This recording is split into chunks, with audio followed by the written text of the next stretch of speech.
Our cryptic tale starts in Paris, the year 2016, where agents H and High T arrive in style. The two walk to the base of the Eiffel Tower. Then they take the elevator and scan the perimeter. They spot two star-crossed lovers in the middle of a proposal, but they interrupt anyway. They say they're the tower security, We're with tower security. and that some aliens called the Hive are gonna devour all of them from the inside out. They don't get it, but H busts out that neuralizer and wipes their brains. Then they're shown to the exit via the elevator. The two agents get ready for combat, but a blast from the skies blows H away. He luckily lands on the couple's elevator and then neuralizes yet again. He clings on to another elevator and makes his way back up. Guns out, and they slowly approach a hidden chamber. So what's the play here? A door's peeping some light through the room. Then some monster with tentacles tries to get out. They immediately start blasting, but we're suddenly warped back to 1996. Now we're in a suburban house in Brooklyn, and this little girl is sleeping soundly, while these two people are enjoying their nighttime TV. That's until a ruckus interrupts them, so the dude grabs a golf club. He goes for the source of the noise. But Harold gets freaked out and runs back to his wife. His wife's asking to call the cops, but no cops that fast. All this ruckus wakes that little girl up, and she sees out her window that her parents are talking to some dudes in suits. The little girl sees the creature next to her, then sees her parents get neuralized. Molly Wright, the little girl, overhears her parents coming, so she frees the little guy via the window. Go on. Fast forward many years, and Molly's all grown up to be an upstanding law enforcer, applying for the FBI. She tells her would-be employers that she'll be applying for the division of guys wearing the black suits. She tries to apply for several positions, but she just ends up in customer service. During her job, Your left. she had a satellite tracker installed on her laptop, and she got wind of an anomalous object entering the Earth's atmosphere. Her coworker's interested, but then she tracks the location of this anomalous object and takes the day off.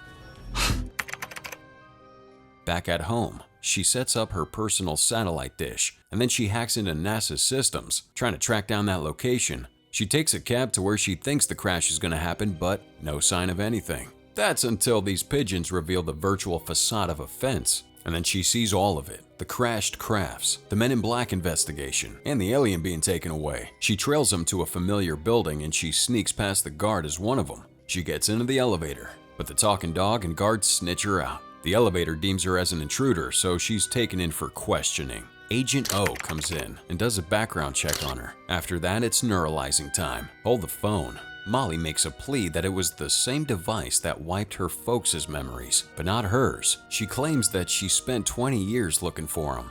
Took me 20 years to find you. So Agent O steps in to personally talk to her. So now what? Well, she wants to get recruited. Then I'd like to be recruited. So Agent O asks to convince her. Well, she absolutely has no life and no distractions, and she wants to fill that void. Tragic, but O seems slightly convinced. She overlooks her results after 2 weeks of training, and she passes with flying colors. Sorry, I meant flying black, cause now she gets ready to suit up. She gets that new uniform, a few toys that come along with it, Check, please.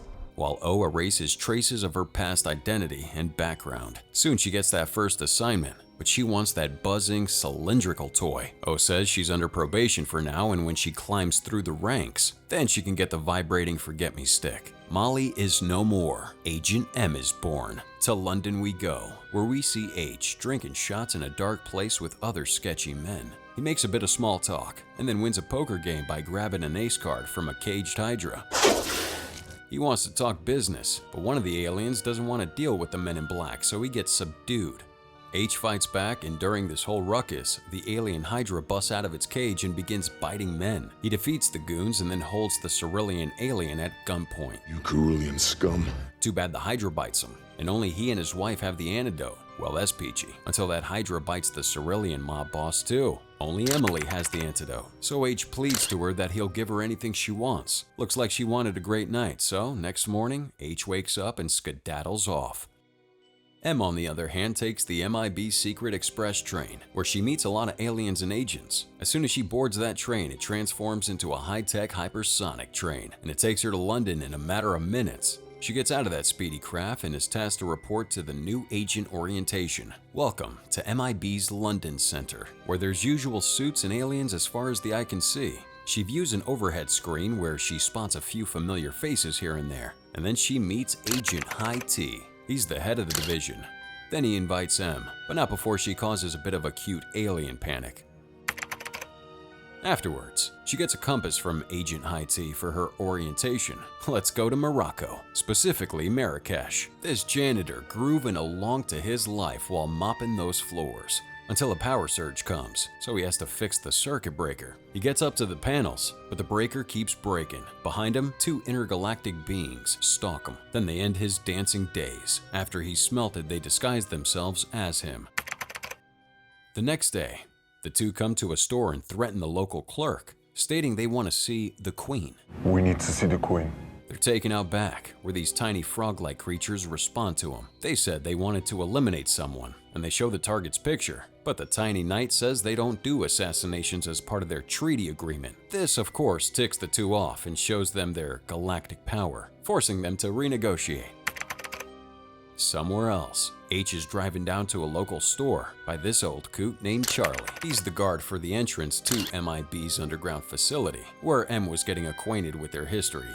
Nerline, the alien next to M, slows down and manipulates time to take a good look at H walking, but she's told off. M finds out that H had saved the world once from the grubby clutches of the Hive. M storms off to try and do some of her homework, while there's an early morning senior agent meeting about the Morocco incident that happened. H comes in late for this meeting, where he has a bit of a debate with one of his fellow agents. He's asked by High T to take a seat and settle down. Then they talk about the alien of interest named Fungus the Ugly. High T says that Fungus is of Jababean origin, and he wants to be shown a good time, or the Jababean mining ships grind him all down. He seems to know a lot about Fungus, as he did hang out with him before, and then High T assigns him to be Fungus's chaperone, since Fungus did ask for him specifically.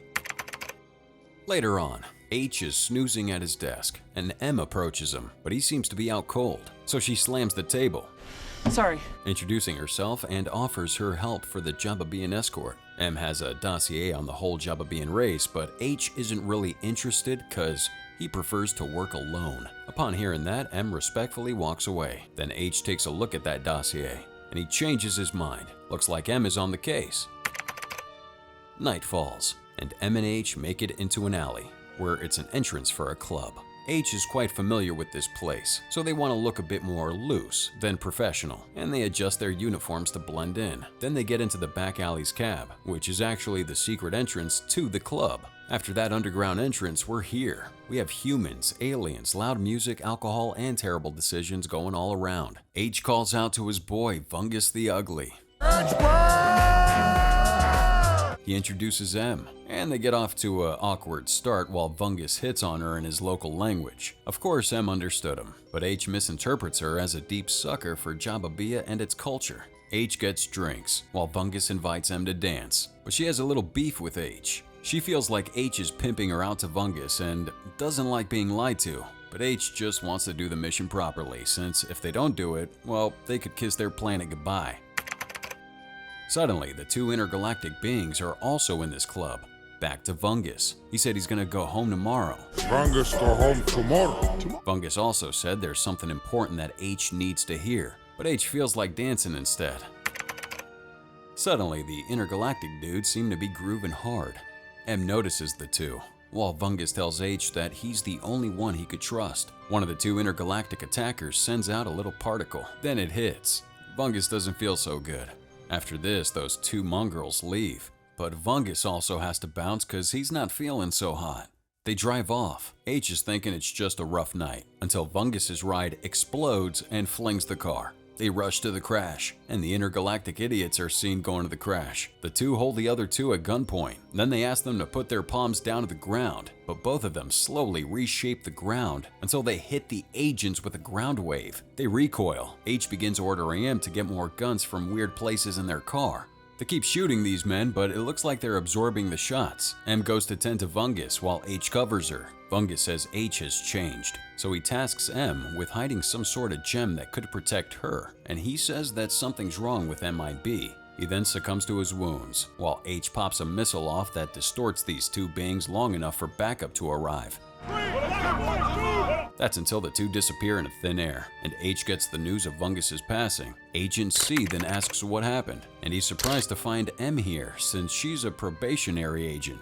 They can't seem to explain to C what happened. Then they're called back to High T's office. High T's talking with Jababian high-ups, and they said they literally want their heads inside a diplomatic pouch. The Jababians want your heads. C comes in and provides High T with a forensic report. It appears that the twins are a species called the dyad, and their story is riddled with hive mystery. Because of the damage done by these two, Agent C calls for their termination and neuralization, but M gives her and H a good reason not to be terminated, because she tells Agent High T that there might be a traitor amongst their ranks. C is told to go find the dyad twins, while Agent M is tasked to work with him. H then gets a scolding because he wasn't acting to standard, but he apologizes and begs to be on the case. High T agrees, so he goes to see C and M. H takes M away to try to solve it on their own, but M says she was about to deconstruct the substance found at the scene of the crime. It seems that this substance was the one that ended Fungus, but H seems to know what this recreational fluid is, and he knows the place to find it. The two take the hypersonic train to Marrakesh. Then they head for this shady-looking mechanic shop. H meets with his old friend Nasser, who tells him to cover up the bike since alien tech needs to be on the down low. We also meet Bassem, who's apparently Nasser's living alien beard. Nice to meet you both. Yes. Yeah. Nasser and Bassem thought H got game ended because of someone named Riza, and the word is they called it splits. They talk about H's alien ex, who's apparently a good businesswoman, but also a psycho. H doesn't want M to pry into his private life, and then they leave. Back at HQ, C gets surveillance, and it's Fungus handing over the gem to M. This intrigues him, thinking this could be big. Back at Marrakesh, the dyad twins are back. Bassem and Nasser spot this, so they call some special help.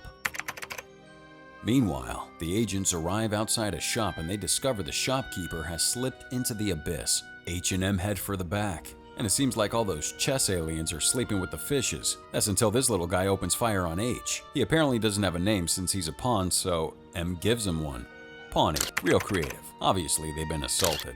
And with the queen gone, Pawnee thinks of doing that sewer slide. He feels useless, Painful way possible. so he acts like a drama queen. But the two agents convince him not to pull through with it. He agrees, I don't like you. and then immediately pledges loyalty to M. If M perishes before Pawnee, then he swears to take his own life in the most brutal method, at least according to H. They leave with Pawnee in M's pocket. And speaking of pockets, M wanted to tell H about the gem she got from Fungus, but H already knows and has it, as he stole it from her pocket. You know who else knows about it? The agency, cause here they come to skewer H and M's sorry keisters. C is the head of this entire sting. Then High T calls him in for a private word. He's not too happy with C tailing H and M, but C reveals the gem footage, and then he says Fungus stole it from the Jababian military. High T's faced with the grim reality and has no choice Carry on. but to let C operate this sting. He also requests C to bring the two traitors straight to him. From the fugitive's perspective, M says Fungus got sacked trying to protect it. Then High T calls H in a secret call, telling them to get out of there, and he hints that there could be a mole in the MIB, specifically looking at Agent C. He gives the gem back to M, and then he goes to draw the other agents' attentions away from M. M, on the other hand, doesn't know she's being stalked by the dyad twins. They spot her from the roof, and then H comes into Nasser's shop. He borrows the hoverbike and H blasts through the streets. Just like riding a bike. The dyad twins are right behind M, so she sneaks away from their sight. Too bad they're quite the catch, but H is here to save his partner. She hops on that hoverbike and they pull up high. Then they take a nosedive, crashing into the local market. M is asking H to just drive while she neuralizes civilians. They get cornered, but H activates the hyperdrive and escapes. Too bad they land in the far dunes of the desert. M then drops the gem in the sand and she sees it's beginning to wiggle around. Suddenly, it transforms into a mean-looking weapon, which gets meaner when M figures out that it has a super compressed star for a core. H is like, fire it and see what it does. So M sets to the lowest setting, and it basically makes a second Grand Canyon in the desert. Tensions are rising at MIB HQ as a bit of spit ensues between C and High T. Then would you kindly leave? Then we trek back to the desert. Looks like the star weapon turned back into a gem, and H is asking why Fungus gave it to M. At first, she beats around the bush, and she eventually reveals that Fungus didn't trust him anymore because he felt like he changed. They have an argument, but then Bassem comes out of the water bottle they drank of, and he steals the gem and flies away, leaving a sour taste in our gang's mouth. H knows where Bassem's going to sell that gem. He says he's going to sell it to the most lethal weapon merchant in the galaxy, his ex-girlfriend. Once they fix the hoverbike, they set course for Naples. Don't shoot, don't shoot. This is where his ex lives, in a fortified fortress. H goes up to the fortress with a surrendering gesture, and he meets Luca, an alien furry bodyguard. This lady is Riza Stavros, the infamous weapon-mongering merchant, and H's old flame. Somewhere on the boat, M emerges sneakily. H walks with Luca going to Riza's estate, and then he meets Riza. She greets him in a lovely way, then socks him one. Appropriate. As a peace offering, H offers Pawnee, and she likes him, in a twisted kind of way. Apparently, H was originally assigned to take her down, but he fell for her instead. This is all being overheard by M while she's scaling a cliff. Riza's flattered, but the jig is up because she knew from the start, so she's asking Luca to throw him out.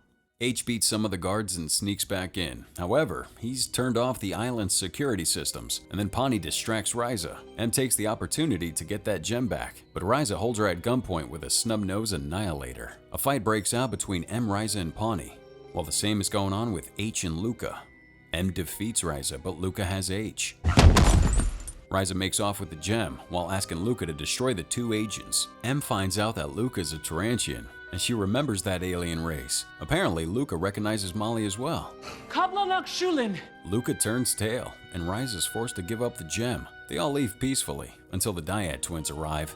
They came for that weapon. M threatens to fire that gem to protect Earth, but the Dyads say they're also trying to protect theirs. Some agents show up and they obliterate the Dyads. It's High T. He congratulates the two and they head back to HQ, where High T will keep that weapon safe until the Jababeans get it back.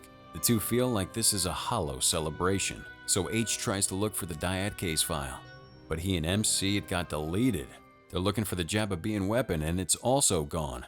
M, H, and C finally deduce that Agent High T was the imposter all this time. C says he's heading for Paris, but before they go, H makes sure he takes the blame for the backstabbing cause if High T was accused, the agency would never recover.